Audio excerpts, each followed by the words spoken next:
Hello friends, എല്ലാവർക്കും പുതിയൊരു വീഡിയോയിലേക്ക് സ്വാഗതം. ഇന്നത്തെ കഥയിൽ വിഷ്ണു ശാലിനിയെ ഫോൺ ചെയ്തിട്ട് പറയുന്നുണ്ട്, ഞാൻ അങ്ങോട്ട് വരികയാണെന്നൊക്കെ. ശാലിനി അപ്പോൾ പറയുന്നുണ്ട്, ഇങ്ങോട്ട് വരണ്ട, സത്യം പറഞ്ഞിട്ടില്ലേ നമ്മൾ തമ്മിൽ കാണരുതെന്ന്, അത് ശരിയാകത്തില്ല എന്നൊക്കെ പറയുന്നു. വിഷ്ണു അപ്പോൾ പറയുന്നുണ്ട്, തൻ്റെ ഏറ്റവും പ്രധാനപ്പെട്ട ഒരു കാര്യം എൻ്റെ കയ്യിലുണ്ട്, തൻ്റെ സിവിൽ സർവീസിനുള്ള ട്രെയിനിങ്ങിൻ്റെ പേപ്പർ എൻ്റെ കയ്യിലുണ്ട്, അത് തൻ്റെ കയ്യിൽ തരണം, അത് ഞാനല്ലേ തരേണ്ടതെന്നൊക്കെ ചോദിക്കുന്നു. അതുകൊണ്ട് താൻ ഉറപ്പായിട്ടും വെളിയിൽ ഇറങ്ങി വന്നേ പറ്റത്തുള്ളൂ എന്നൊക്കെ പറയുന്നു. വിഷ്ണു പറയുന്നത് കേട്ടിട്ട് ശാലിനിക്ക് ഒരുപാട് സങ്കടമാകുന്നു. ശാലിനി പറയുന്നുണ്ട്, അങ്ങനെയെങ്കിൽ കുടുംബശ്രീ ഹോട്ടലിന്റെ അവിടേക്ക് വരാനെന്ന്, അവിടെ ആകുമ്പോൾ CCTV ഇല്ലല്ലോ എന്നൊക്കെ പറയുന്നു. വിഷ്ണു അവിടേക്ക് വരാമെന്ന് സമ്മതിക്കുന്നു. വിഷ്ണു ഹോട്ടലിന്റെ അവിടേക്ക് വരുന്നു. ശാലിനി ആണെങ്കിൽ ഹോട്ടലിനകത്ത് കയറി നിന്നിട്ട് ജനലിൽ കൂടെ വിഷ്ണുവിനെ നോക്കുകയാണ്. വീട് പൂട്ടിയിട്ടുമുണ്ട്. വിഷ്ണു അപ്പോൾ ചോദിക്കുന്നുണ്ട്, എന്തിനാണ് പൂട്ടിയിരിക്കുന്നത്, തുറക്ക്, ഞാൻ അകത്തേക്ക് വരട്ടെ എന്നൊക്കെ പറയുന്നു. ശാലിനി അപ്പോൾ പറയുന്നുണ്ട്, തൽക്കാലം ഇങ്ങനെ നമ്മൾ കണ്ടാൽ മതി, അകത്തേക്ക് വരണ്ട, സത്യാമ്മ അറിഞ്ഞാൽ പ്രശ്നമാകും, അതുകൊണ്ട് വേണ്ട എന്നൊക്കെ പറയുന്നു. വിഷ്ണു ശാലിനിയുടെ കയ്യിൽ പിടിച്ചിട്ട് പറയുന്നുണ്ട്, എത്ര നാളായി തന്നെ ഒന്ന് ഞാൻ കണ്ടിട്ടെന്നൊക്കെ. ശാലിനിയും കൈ പിടിച്ചിട്ട് കരയുന്നുണ്ട്.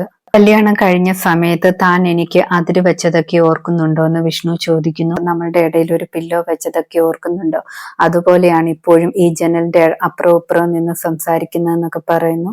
ശാലിനി അപ്പോൾ ആ കാര്യങ്ങളൊക്കെ ഓർക്കുന്നു. ശാലിനി അപ്പോൾ പറയുന്നുണ്ട്, വെറുതെ നമ്മൾ വഴക്കടിച്ച് സമയം കളഞ്ഞു, അങ്ങനെയൊന്നും കളയാൻ പാടില്ലായിരുന്നു എന്നൊക്കെ പറയുന്നു. വിഷ്ണു അപ്പോൾ പറയുന്നുണ്ട്, അതൊക്കെ ഇപ്പോൾ ഓർക്കുമ്പോൾ ഒരു രസമല്ലേ എന്നൊക്കെ. വിഷ്ണു ചോദിക്കുന്നുണ്ട്, എന്തിനാണ് ഇത്രയും ഇരുട്ടിൽ നിൽക്കുന്നതെന്നൊക്കെ. ശാലിനി അപ്പോൾ പറയുന്നുണ്ട്, ഈ ഇരുട്ട് വെളിച്ചത്തിലും ഇങ്ങനെ നിൽക്കുന്നത് നല്ല ഭംഗിയല്ലേ എന്നൊക്കെ പറയുന്നു. വിഷ്ണു അപ്പോൾ പറയുന്നുണ്ട്, താൻ പഠിക്കുന്ന സമയത്ത് കറണ്ട് പോയപ്പോൾ ഞാൻ വണ്ടിയുമായിട്ട് വന്ന് ചെയ്ത കാര്യങ്ങളൊക്കെ ഓർക്കുന്നുണ്ടോന്ന്. ശാലിനി ആ കാര്യങ്ങളൊക്കെ ഓർക്കുകയാണ്. അതിനുശേഷം ഒരുപാട് കരയുന്നു. വിഷ്ണു ശാലിനിയോട് കരയരുതെന്ന് പറയുന്നു. വിഷ്ണു പറയാണ്, നമുക്ക് കുഞ്ഞുണ്ടാകുന്ന കാര്യത്തെക്കുറിച്ചൊക്കെ ചിന്തിച്ചിട്ടുണ്ടോ എന്നൊക്കെ.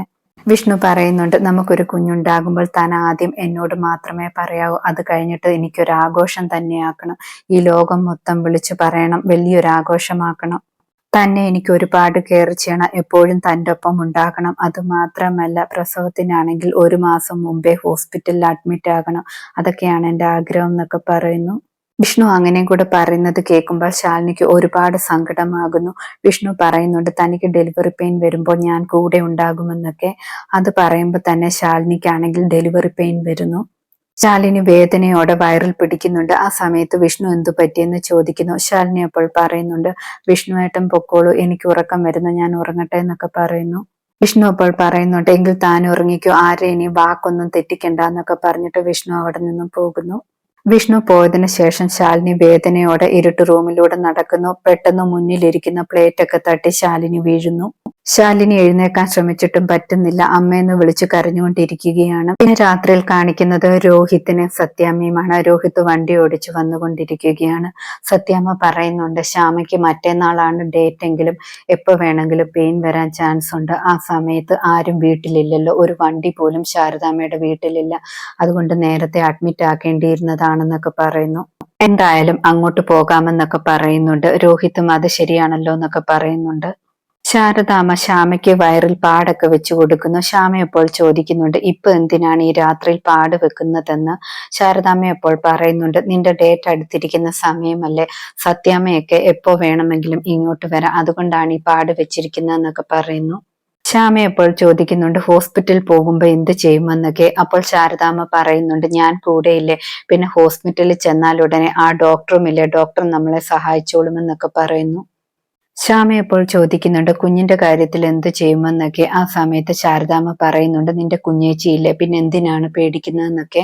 ഉടനെ തന്നെ ശാലിനി എവിടെയെന്നൊക്കെ ചോദിക്കുന്നുണ്ട്. ശാരദാമ്മ ഞാനൊന്ന് നോക്കിയിട്ട് വരാമെന്ന് പറഞ്ഞിട്ട് റൂം എല്ലാം നോക്കുന്നുണ്ട്. അതിനുശേഷം ശ്യാമയോട് പറയുന്നുണ്ട്, ശാലിനിയെ കാണുന്നില്ല എന്ന്. അവൾക്ക് വയറുള്ളത് കൊണ്ട് അവൾ വെളിയിൽ പോകാനും സാധ്യതയില്ല എന്നൊക്കെ പറയുന്നു. ശാരദാമ്മ പറയുന്നുണ്ട്, ഇനി ഹോട്ടലിൽ എങ്ങാനും അവൾ പോയി കാണുമോ എന്നൊക്കെ.